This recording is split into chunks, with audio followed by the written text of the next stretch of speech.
All right, everyone, welcome TRTT, the Real Talk Tony. What I'm going to be doing on this channel is just giving some real world feedback and some advice on some things that's going on.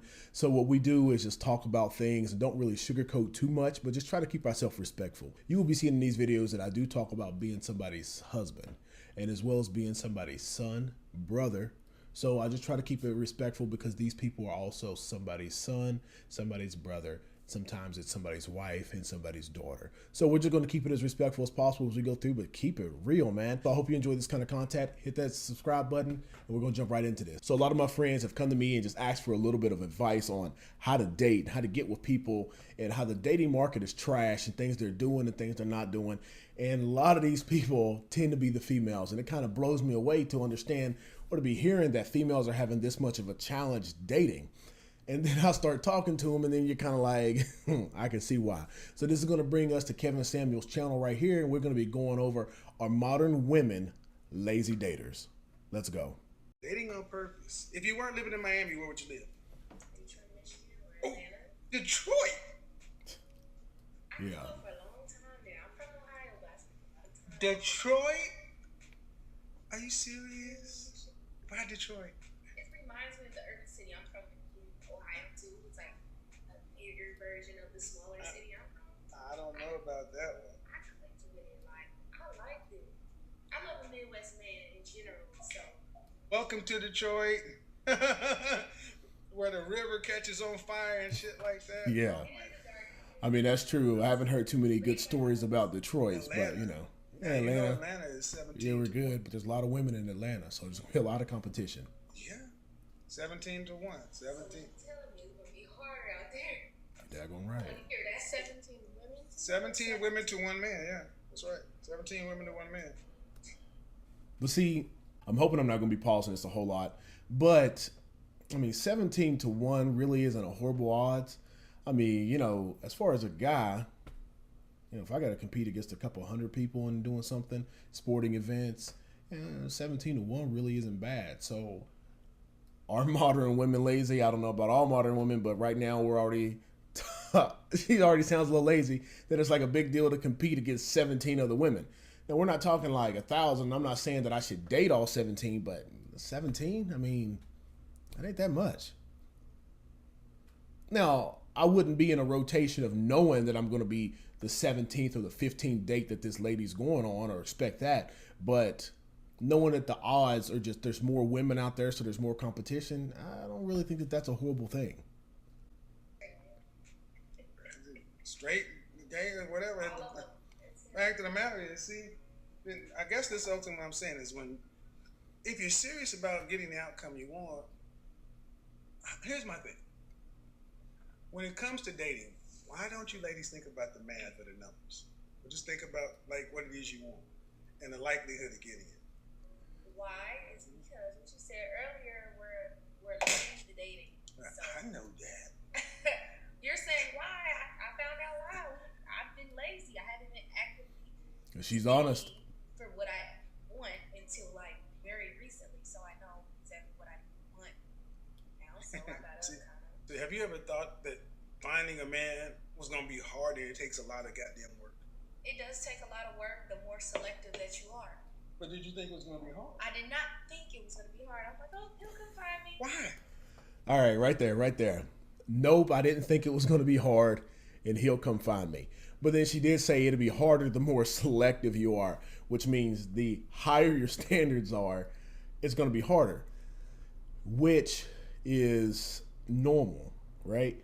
I wouldn't expect anyone to lower their standards above themselves.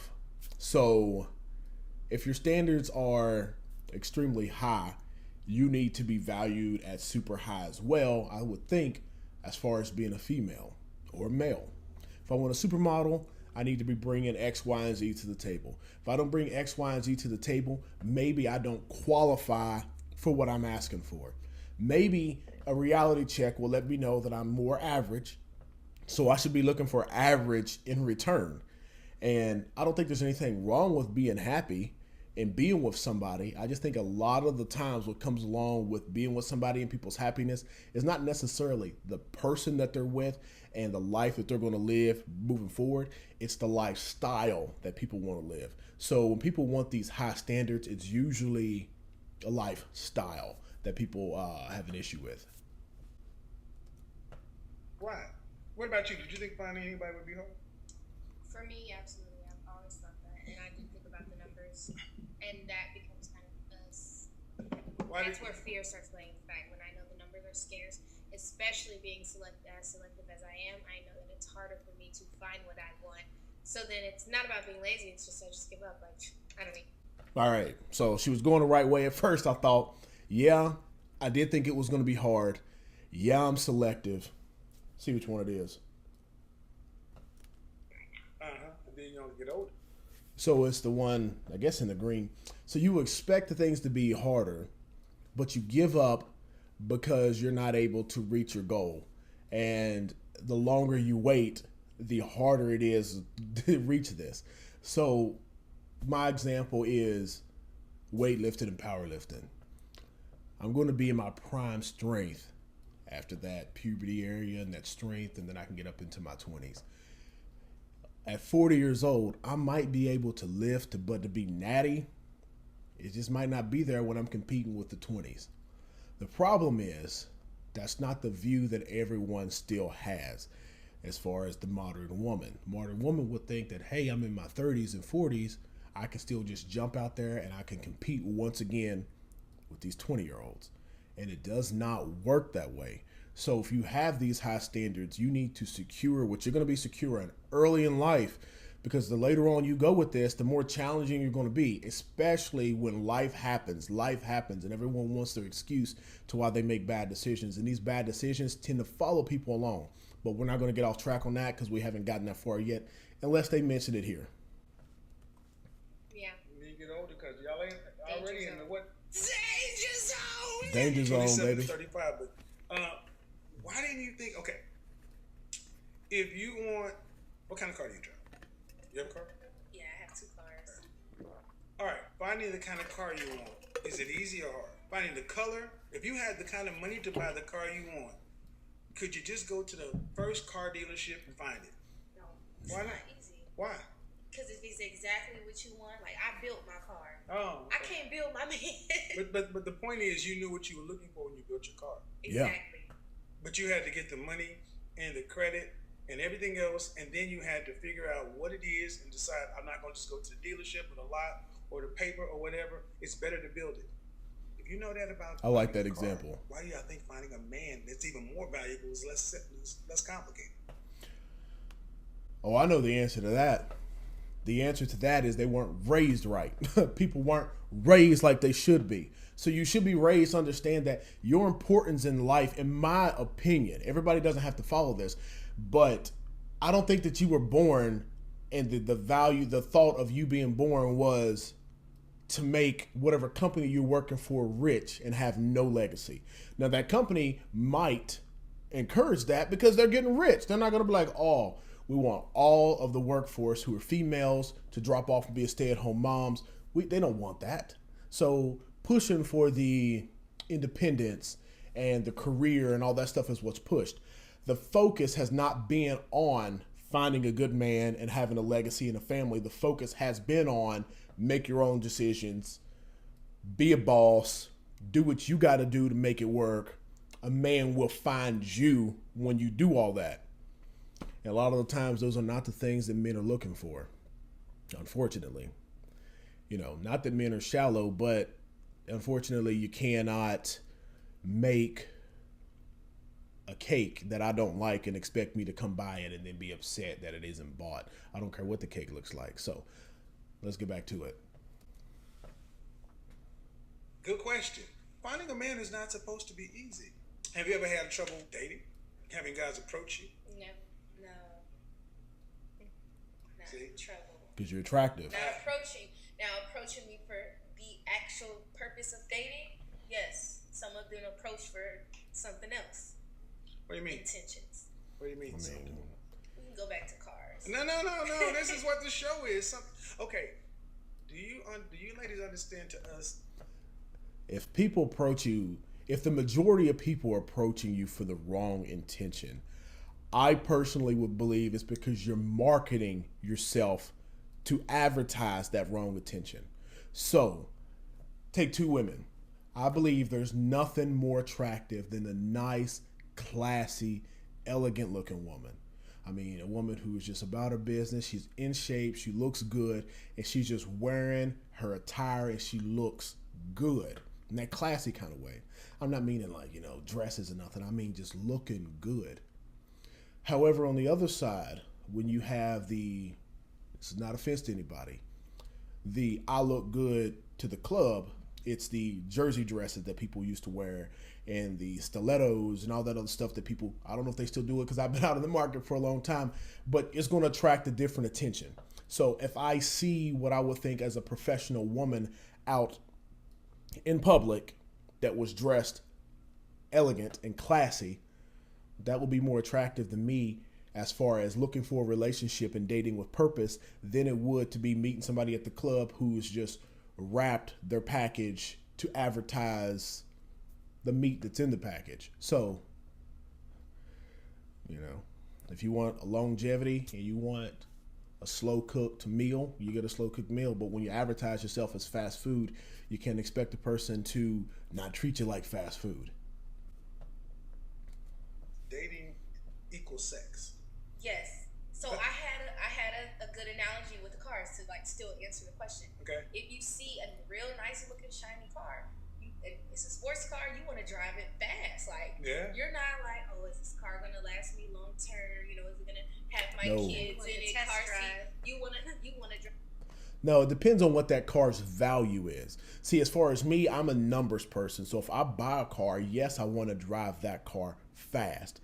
But I understand that it might be a process that I have to take or to get into that car. I'm not going to be able to just hop in this car and think, oh my gosh, I got this car. Let me just be reckless. Now, with that same analogy, I would value my vehicle that I purchased because it's costing me money. I'm investing money and time into this car, so it's important to me. That is looking for a wifey in that kind of area. However, if I go down to the dealership and they got this Corvette down there that I find out that's been on the racetrack and everybody else has been driving that car, and this car has crazy mileage on it, and it's wrapped up to look like it's a supercar, not like, hey, it's something that I want to value and it's got dents and dings in it and it's all messed up and that, I would drive the car, or most men would want to hop in that car and drive it. But people are like, nah, I done drove it once. I done test drove it. I'm good. I know what this car is all about. I'm not going to marry this vehicle. So I think that her car analogy is a little off in my opinion, just from what she's saying, but I won't completely cut her off and I'll let her finish talking. That car fast, you want to get on 95. And if it look good, you want to see what it can do. But you don't go to the car dealership to test drive. That's a rental. Yeah, see? There's a difference. See, I'm talking about There's a difference between what you do for the car that you purchase and the rental car. You ain't changing the oil. You ain't doing all that. You're hopping in the car and you're driving it and you're going to do what the car is meant to do. And typically that's based off what you're advertising it as. If I see a truck on the lot advertised as something you can purchase and you can own, that's one thing. But if I see that same truck advertised by Enterprise and you can rent it, the amount of effort that I put into that rental is going to be completely different than what I put into what I'm going to own. So, yeah, Kevin sees the same thing I see. Mr. Samuels understand what's going on. Yeah. So when someone goes to get a sports car, they take more care of it than they take care of a rental. You're talking about how a rental is. Yep. If you wanted to have a McLaren, you would not dog out a McLaren if you're paying for it. You daggone right. You dog it out if you're renting. See, what we're trying to understand, folks, is the difference between how men and women look at the dating market. We look at it completely different. Guys, we already know we look at it from a cost-benefit standpoint, and women, especially the more attractive women, look at it from an abundance standpoint. And when it comes right down to it, I don't think that works for you guys long term, because you say it's hard to find somebody not hard to get somebody to approach you. It's hard to get the kind of buyers you weren't interested in buying. Yep. Yeah, approaching with purpose. Well, all right. Well, let's do it this way. if you were a car, how would you sell you to the kind of car, the driver you want? Gotta be able to sell yourself That- or the buyer that you're How? looking for. Well, do you guys do that though? Sometimes, no. If you want a market who is men to buy you, you gotta actively sell yourself to the kind and caliber of market you want. You gotta make it inviting. When you went to buy your car, they make it easy for you to do business, or they treat you badly? No, they treat you nice when you show interest. Oh, Daggone right. Oh, okay. All right. So you mean you came in and they didn't say, "Why are you here?" Did they smile at you? They had a product to sell. You were a buyer.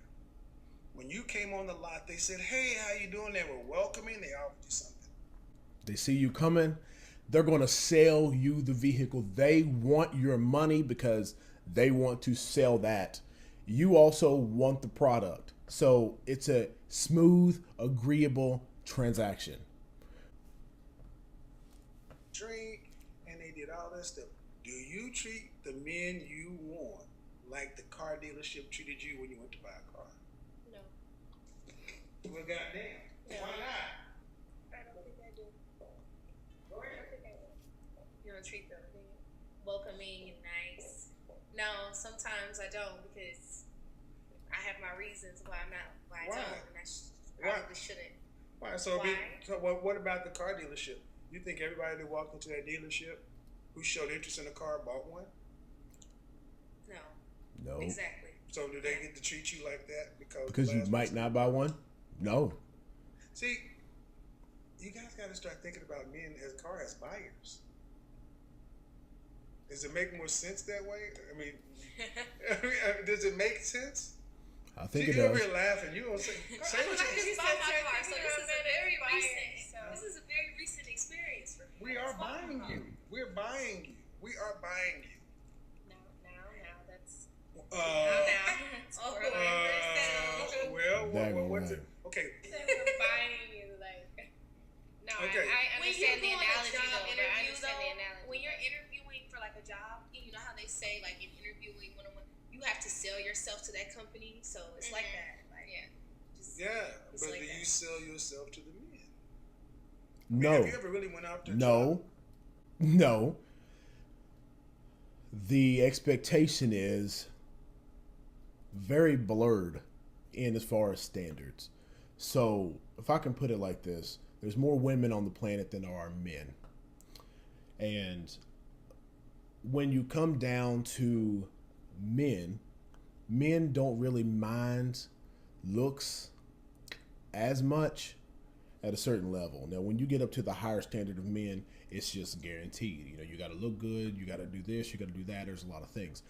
However, when you get higher up there, women are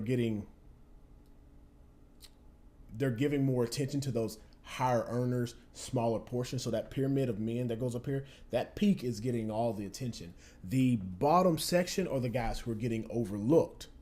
So even though there's more women fighting for less men, they expect the men to be chasing and competing because the thought process that women are the prize. It is a very twisted way of thinking because it just doesn't work that way. So I'm going to build myself up to be very significant, up in the 10%, and I'm expected to chase people who aren't interested and waste my time when there's thousands of you out there and it's very less me. It's not a really good way of thinking about how things are. It's not a good way. Hope I explained that well.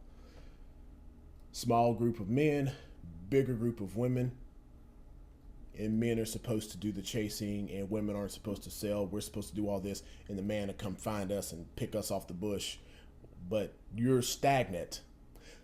Her example was selling yourself to a job. Imagine going to college, putting in all this time and work and energy to get yourself prepared to become a professional, to be able to make money, to be able to support yourself and do things. And then when that time comes, you're completely prepared to find your job. You say, they're going to knock on my door and find me. I'm not going to interview anyone. That's the logic. And it is unreal to think that I'm going to be a great woman, which these people aren't being great women, or they're just not being great. But to think that I'm just going to be here and I'm going to wait for the person who's hiring to come find me because I'm that, it's crazy. It's crazy. And then besides that, the modern woman's mindset is almost as if I'm not even going to go to school to become this good wife or good person to this guy. I'm just going to say that I'm going to show up to my interview that requires me to have professional licenses, that requires me to have a degree. I'm not going to show up with any of that. And then I'm going to say, how dare you don't accept me? You're judgmental. Your standards are too high. That's the logic that we deal with it. People want these high earners and to be in these relationships and have done no work to be in that position versus people who have done the work. They also would expect men to come chase them. I want to do the same thing every weekend. I'm having the same horrible outcome. I don't want to change anything up because I don't want to approach a man. It's kind of crazy thinking. Very twisted. I don't really know how. Dads, this is why you need to be important in your daughter's lives and in your son's lives so you can help people understand what's going on. Somebody has to think logical, and men just think a little bit more logical than women.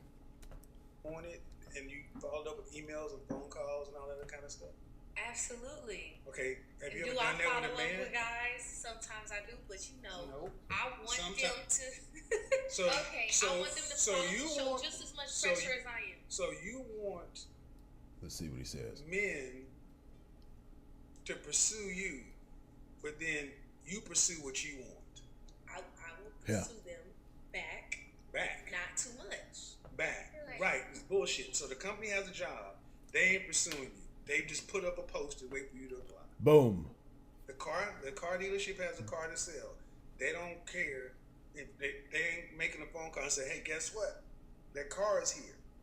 They say this car is here, and if you want it, you got to show interest. Come get it. See, you guys understand how to do this to get what you want. But We make room for the fact that maybe you guys just aren't motivated to get what you say.